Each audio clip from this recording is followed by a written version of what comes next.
제가 지난 그 8월 18일 한여름이었습니다. 그때 반팔을 입고 갔다가 돌아올 때는 겨울옷을 추워가지고 한국이 워낙 춥다 보니까 겨울옷을 사 입고 이렇게 돌아오게 되었습니다.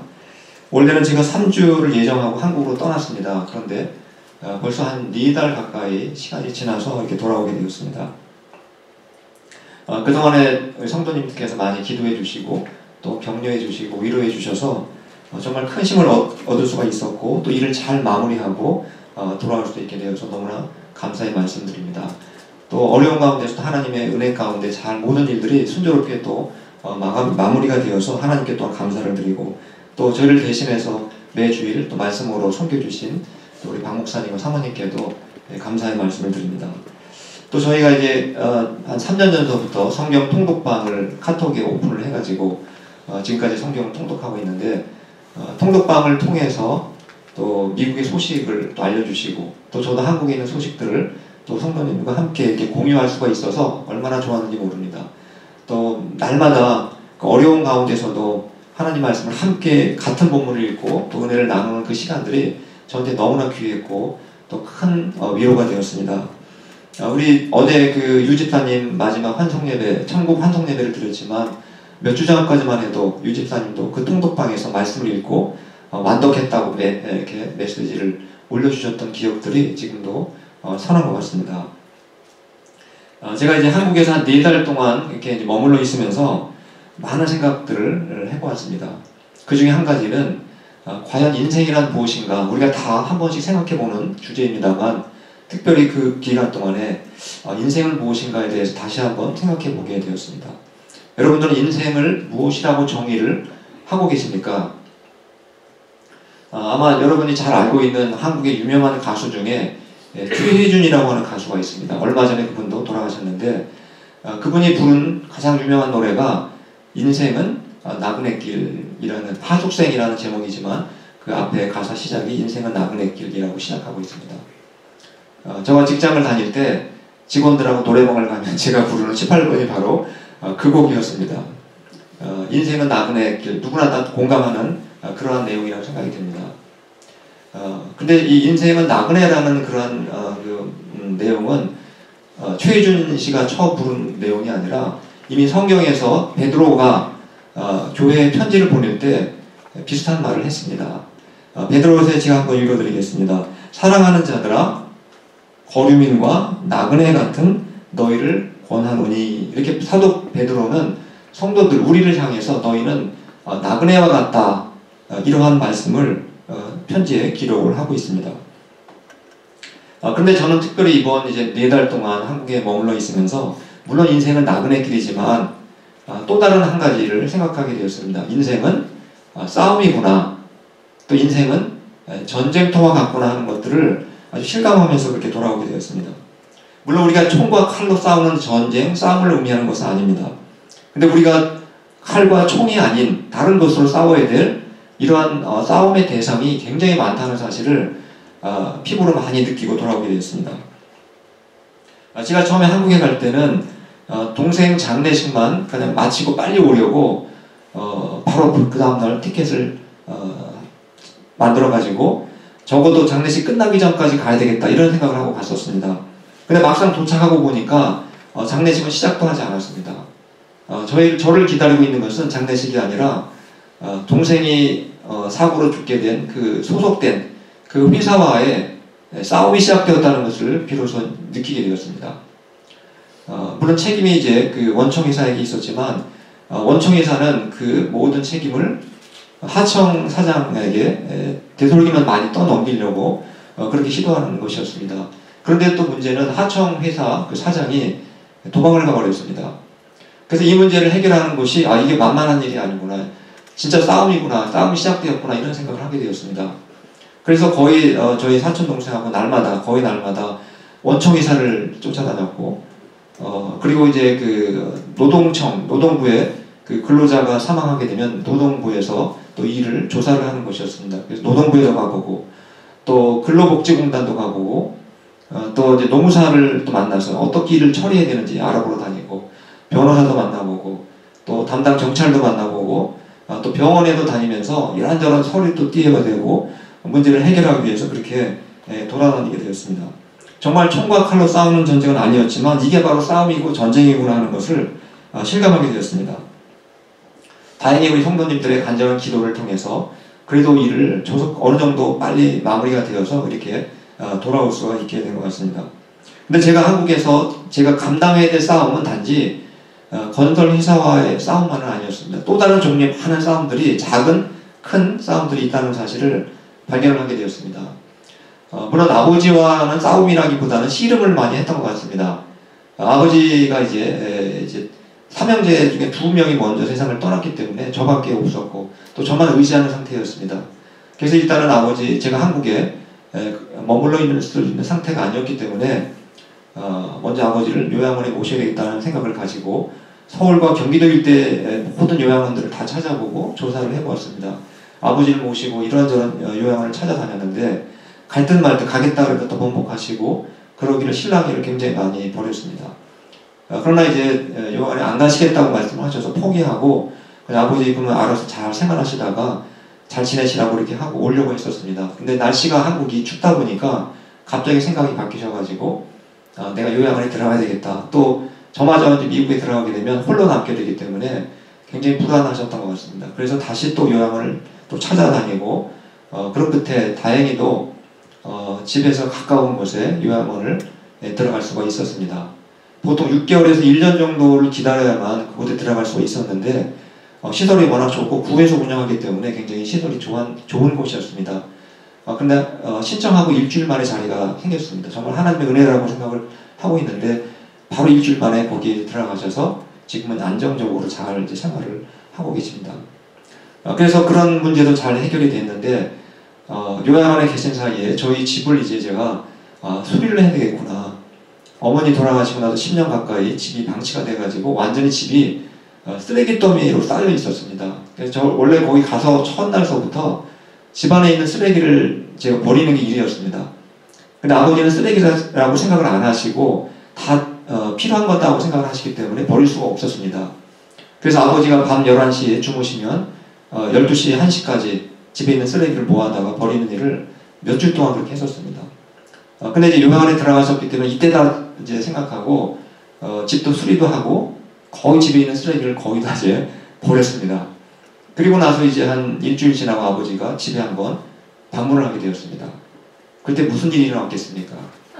전쟁이 일어났습니다. 전쟁이 일어나가지고 동네가 다 떠날 정도로 엄청난 고함 소리와 그런 분노에 그런 막 싸움이 벌어져가지고 하여튼 동네 생피할 정도로 그 정도로 심각한 상황이 있었습니다. 정말 전쟁이었고 싸움이 일어난 것 같은 그 정도로 아주 대단했습니다. 그렇지만 아버지와 아들인데 그 전쟁이 얼마나 오래 가겠습니까? 결국은 이제 아버지도 없어진 거 어떻게 찾아올 수도 없는 거고 결국은 이제 승복하시고 또 잘 마무리하고 이제 그 요양원도 잘 적응하셔서 제가 마무리하고 이제 12월 8일 날 비로소 이제 미국 생활을 한국 생활을 마무리하고 비행기 티켓을 끊었습니다. 이제는 오겠거냐고 생각을 했는데 또 이제 장모님께서 그 전날 이제 위독하시고 의사 말로는 몇 시간 넘기지 못한다는 선고를 받으셨기 때문에 또 이제 비행기를 취소하고 이제 장모님 그 장례식 모든 일정을 다 마치고 그렇게 마무리를 하게 되었습니다. 어떻게 하다 보니까 장례식 시작 예배와 마무리 예배를 제가 또 인도를 하게 되었습니다. 이런 여러 가지 일들을 쭉 겪으면서 이게 인생을 살아가는 게 이런 식으로 앞으로 계속 살아가면 얼마나 힘들까. 이 싸움과 전쟁의 연속이라면 너무나 힘들겠다 하는 생각도 들었습니다. 그래서 제가 이제 주일날 이제 미국에 와서 첫 번째 설교를 해야 되는데 무슨 설교를 해야 될까 곰곰이 이제 집에서 기도하면서 묵상하는데 갑자기 인생은 싸움이구나 하는 생각이 들어가지고 제목도 제가 선한 싸움이라는 제목으로 오늘 말씀을 나눠야 되겠다 그런 생각을 하게 되었습니다. 여러분 생각도 그렇지 않습니까? 인생은 싸움이요 전쟁이라는 생각이 아마 드실 거라고 생각이 됩니다. 근데 인생은 싸움이라는 이런 생각은 저만의 생각, 우리만의 생각이 아닙니다. 바로 성경에서 우리에게 그렇게 말씀을 하고 있습니다. 성경 첫 번째 책이 바로 창세기인데 이 창세기를 보시면 하나님이 천지를 창조하시고 잠깐 동안 이 세상에 에덴 동산에는 평화가 있었습니다. 기쁨이 있었습니다. 그러나 그것도 잠깐이었습니다. 그 평화와 기쁨이 곧 깨어지고 맙니다. 그리고 전쟁과 싸움이 시작됩니다. 우리가 잘 알고 있는 말씀이지만 창세기 3장 15절 말씀을 한번 보시겠습니다. 앞에 한번 스크린 보시면 제가 한번 읽어드리겠습니다. 내가 너로 여자와 원수가 되게 하고 네 후손도 여자의 후손과 원수가 되게 하리니 여자의 후손은 네 머리를 상하게 할 것이요 너는 그의 발꿈치를 상하게 할 것이니라 하시고, 에덴 동산에서 평화롭고 기쁘게 살았는데 아담과 하와가 뱀의 유혹에 넘어가서 범죄하고 나자마자 어떤 일이 벌어졌습니까? 이제 너희 이후에 피 터지는 싸움이 이제 시작될 것이다. 머리를 깨고 발꿈치를 무는 그게 전쟁 아니겠습니까? 싸움인 것입니다. 바로 영적인 싸움, 영적인 전쟁이 이제 너희 후손들 사이에서 계속 일어나게 될 것이다. 바로 이러한 말씀이 기록이 되어 있습니다.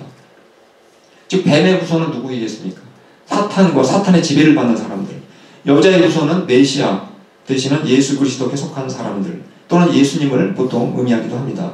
즉 뱀의 후손과 여자의 후손들 사이에 끊임없는 전쟁, 끊임없는 싸움이 있을 것이다 이렇게 말씀을 하고 있습니다. 그리고 마침내 전쟁은 누가 이긴다고 되어 있습니까? 바로 여자의 후손으로 오실 예수 그리스도께서 바로 사탄의 머리를 깨므로써 그 전쟁은 끝나게 될 것이다. 이러한 예언의 말씀이 기록이 되어 있는 것입니다. 이 창세기에 기록된 역사의 시작만 싸움으로 시작된 것이 아닙니다. 역사의 끝에는 어떤 일이 일어날 것 같습니까? 예수님께서 이 땅에 다시 재림하시면 바로 역사의 마지막이 올 텐데 그때 역시 전쟁과 싸움으로 역사가 끝난다라고 성경은 기록하고 있습니다. 역사의 끝날에 어떤 일이 있을지, 예수님이 재림하실 때 어떤 일이 있을지 요한계시록 19장 11절 말씀을 한번 보시겠습니다. 또 내가 하늘이 열린 것을 보니 보라 백마와 그것을 탄 자가 있으니 그 이름은 충신과 진실이라. 그가 공의로 심판하며 싸우더라. 이 말씀은 예수님이 재림하실 때의 모습을 저렇게 표현한 것입니다. 예수님이 재림하실 때 노래를 부르시면서 춤을 추면서 내려오신다고 되어 있지 않습니다. 뭐라고 되어 있습니까? 바로 전쟁터에 나가는 장군의 모습으로 예수님을 그렇게 설명하고 있다는 것을 볼 수가 있습니다. 마지막 날까지, 역사가 끝날 때까지 발악하는 사탄과 그의 세력과 싸우면서 전쟁에서 승리하시는 모습으로 그렇게 표현이 되어 있다는 것을 볼 수가 있습니다. 이처럼 성경은 시작과 끝이 다 싸움으로 시작해서 전쟁으로 시작해서 싸움으로 끝나는, 전쟁으로 끝나고 있다는 사실을 우리에게 말씀하고 있다는 것을 우리가 발견을 하게 됩니다. 그럼 우리 각자의 인생은 어떠한 것 같습니까? 여러분은 어떤 인생을 지금까지 살아오셨습니까? 날마다 푸른 풀밭만 걸어오셨습니까? 아니면 늘 누가 말하는 것처럼 꽃길만 걸어오셨습니까? 아마 수없이 많은 싸움과 전쟁을 치루시면서 아마 지금 이 자리까지 오셨을 것이다 라고 생각을 합니다. 사도 바울은 디모데에게 편지를 쓰면서 어떻게 권면했습니까? 오늘 읽은 말씀을 보시면 디모데전서 6장 12절 말씀 우리 다시 한번 읽어보도록 하겠습니다. 시작. 믿음의 선한 싸움을 싸우라. 영생을 취하라. 이를 위하여 내가 부르심을 받았고 많은 증인 앞에서 선한 증언을 하였도다. 바울이 디모데에게 뭐라고 권면하고 있습니까? 믿음의 선한 싸움을 싸우라. 이렇게 권면하고 있는 것을 우리가 볼 수가 있습니다. 하나님께서 우리를 불러주신 목적과 이유가 그냥 푸른 풀밭에 편안하게 그리고 그렇게 살고 꽃길을 걸어가라 우리를 불러주신 게 아니라는 것입니다. 우리가 이 땅에 사는 한 우리에게는 끊임없는 싸움이 있을 것이기 때문에 너희가 선한 싸움을 싸우라 이렇게 우리에게 명령하고 있다는 것을 알 수가 있습니다. 우리가 이 땅에 살아가는 그 목적이 싸움에 있다는 것입니다. 그럼 우리가 싸워서 이겨야 될 대상은 무엇이라고 생각하십니까? 우리는 무엇과 싸워야 되고 누구와 싸워야 되는 것이겠습니까? 남편과 아내가 싸우라는 말씀이겠습니까? 아니면 부모와 자식이 싸우라는 말씀이겠습니까? 아니면 형제자매끼리 싸우라는 것이겠습니까? 아니면 이웃과 싸우라는 말씀이겠습니까? 그런 말씀이 아닌 것입니다. 방금 싸우라고 했는데 싸움을 싸우라고 했는데 싸움 앞에 어떤 단어가 있습니까? 몸싸움 하라고 되어 있습니까? 선한 싸움을 싸우라 이렇게 말씀하고 있습니다. 결코 우리가 말싸움, 몸싸움, 멱살 잡고 싸우라는 말씀이 결코 아니라는 것을 우리가 알 수가 있습니다. 그럼 성경에서 우리가 가장 힘써 싸워야 될 대상, 가장 많이 언급한 그 대상이 무엇인가라고 생각하십니까? 우리는 무엇과 싸워야 되겠습니까? 우리가 히브리서 12장 4절에 있는 말씀을 같이 한번 읽어보도록 하겠습니다. 시작. 너희가 죄와 싸우되 아직 피 흘리기까지는 대항하지 아니하고. 우리가 피를 흘리면서까지 싸워야 될 대상이 있다는 것입니다. 그게 바로 무엇이라고 되어 있습니까? 죄와 싸워야 된다는 겁니다. 사람과 싸우라는 것이 아니라 죄와 싸워라, 이렇게 우리에게 명령하고 있습니다. 사실 우리들은 이미 예수 그리스도의 십자가의 피로 깨끗해진 하나님의 거룩한 백성들입니다. 근데 그럼에도 불구하고 사탄 마귀는 우리로 하여금 계속 죄를 짓도록 우리를 유혹합니다.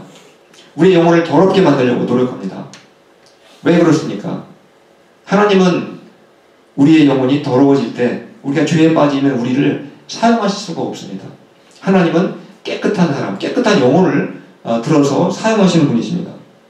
그래서 우리는 정말 죄에 더럽혀지지 않도록, 죄에 빠지지 않도록 어떻게 하라고 했습니까? 너희가 아직 피를 흘리기까지 싸우지 않았다라는 말씀은 피를 흘릴 정도로 싸우라는 그러한 강조하는 말씀이라고 볼 수가 있습니다. 우리는 정말 피 흘릴 정도로 죄와 싸우기 위해서 애쓰고 노력을 해야 된다는 말씀인 것입니다.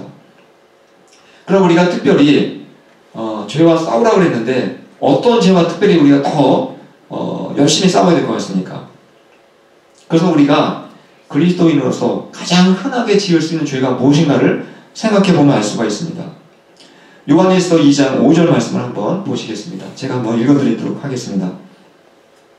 이 세상이나 세상에 있는 것들을 사랑하지 말라. 누구든지 세상을 사랑하면 아버지의 사랑이 그 안에 있지 아니하니. 우리는 다 하나님의 자녀요, 하나님의 백성들입니다. 그러나 우리가 사는 곳은 지금 천국이 아니라 우리는 지금 이 세상, 아직도 죄가 많은, 죄가 넘쳐나는 우리 이 세상을 살아가고 있습니다. 그래서 우리가 교회에서는 정말 하나님을 찬양하고 하나님께 높이 영광을 돌리고 예배를 드릴 수 있지만 우리가 세상 속에 나아가면은 수많은 유혹이 우리에게 다가옵니다. 그래서 우리도 모르게 세상 사람들하고 똑같은 사고방식, 똑같은 생활 방식으로 살아가기 쉽다는 것입니다. 그리고 세상 사람들이 좋아하는 것을 우리도 좋아하게 되고 세상 사람들과 똑같은 모습으로 살아갈 수가 있다는 것입니다. 그래서 나도 한 대 맞으면 한 대 때려주고, 또 성공을 위해서는 정의고 뭐고 그냥 수단 방법을 가리지 않으면서 세상 사람들과 전혀 차이가 없이 살아갈 수가 있다는 것입니다. 또 우리가 세상을 살아가다 보면 세상 사람들이 추구하는 게 있습니다. 그게 무엇이겠습니까? 육체의 쾌락과 돈과 물질에 대한 욕심인 것입니다. 바로 우리가 그러한 우상을 섬기면서 살아갈 수가 있다는 사실입니다. 그래서 하나님은 우리가 죄와 싸우라고 말씀하시면서 무엇보다도 세상 사람들을 사랑하지 말라, 세상을 사랑하지 말라, 세상에 있는 것들을 사랑하지 말라, 이렇게 말씀하고 있습니다.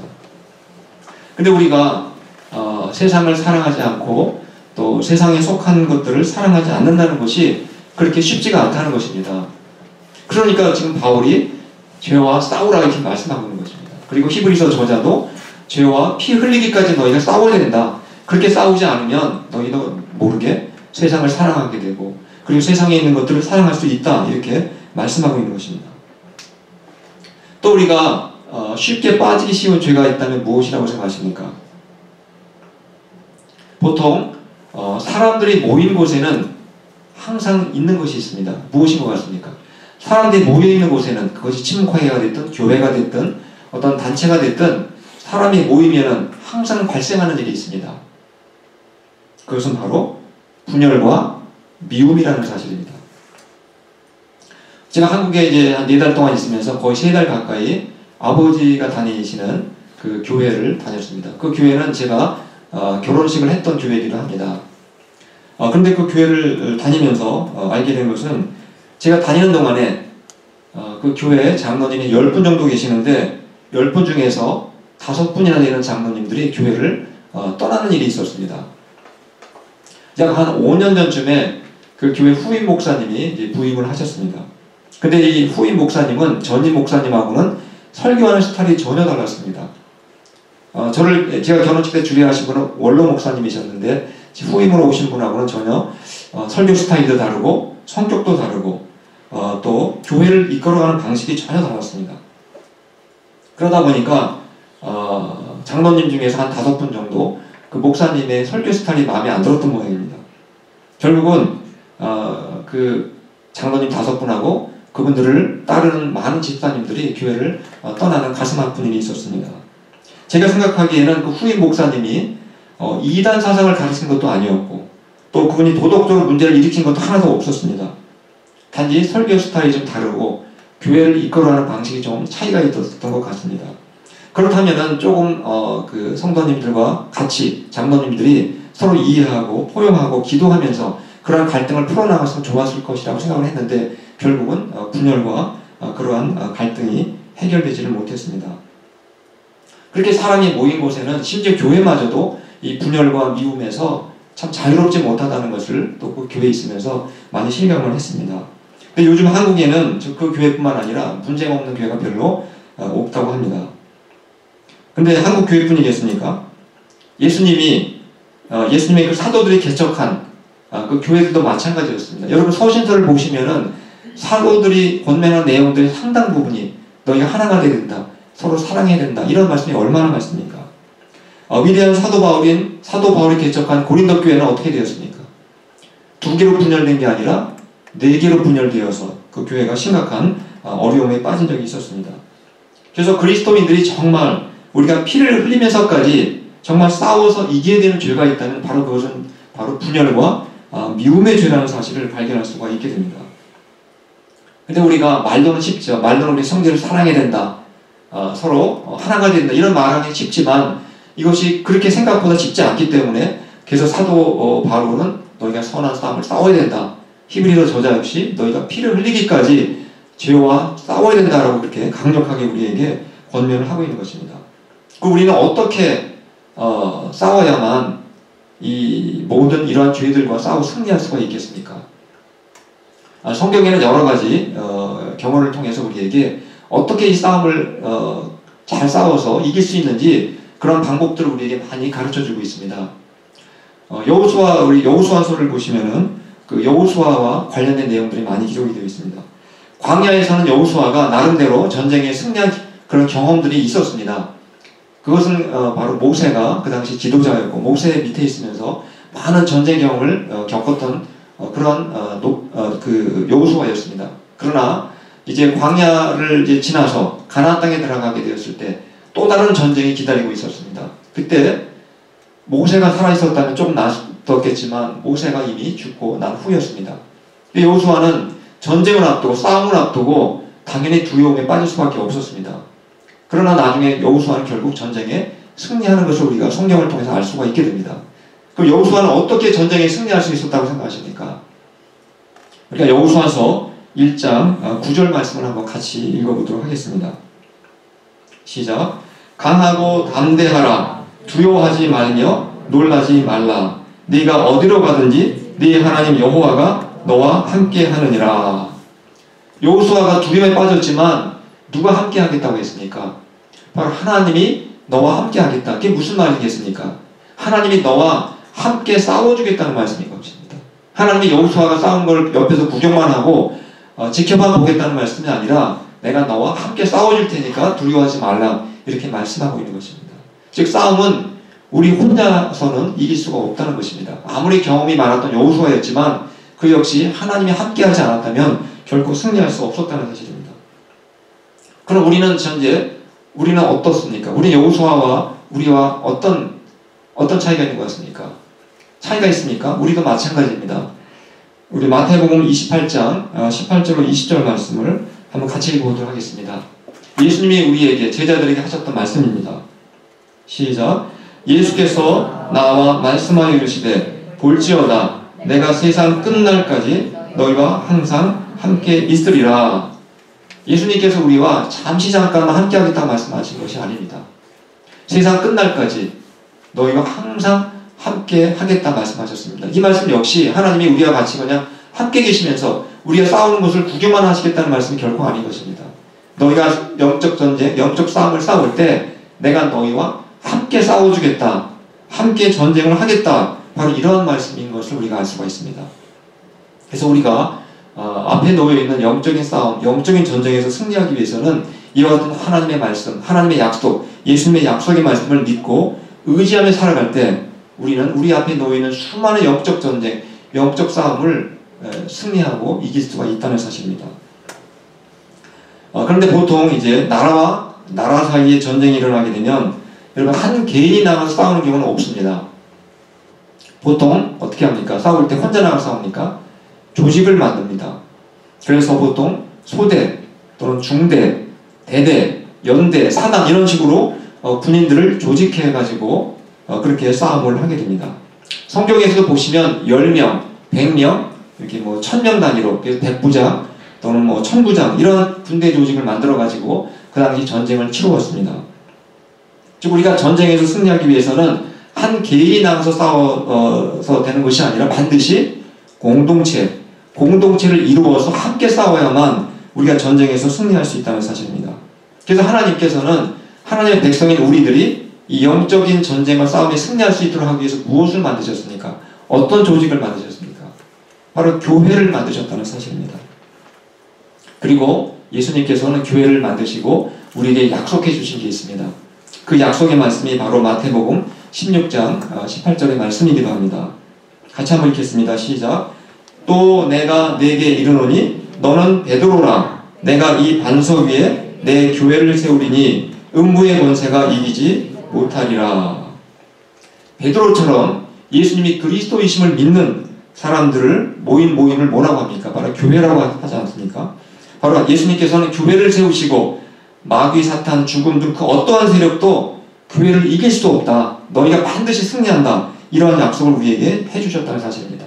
왜냐하면 교회는 예수님이 세우신 몸이고 또 예수님이 함께 계셔서 우리와 함께 싸워주시겠다라고 약속을 해주셨기 때문에 우리가 확신을 가지고 영적 싸움에 나갈 때 누구나 승리할 수 있다는 사실입니다.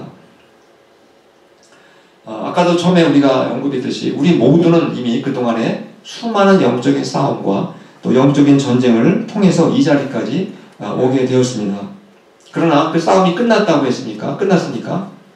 우리가 정말 주님의 나라에 들어갈 때까지 우리는 끊임없이 계속되는 전쟁이 있을 것입니다.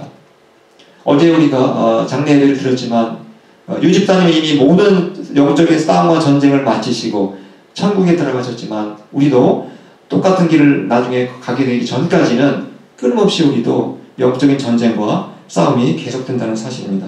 그러나 우리가 그렇다고 해서 두려워할 필요가 있다고 했습니까?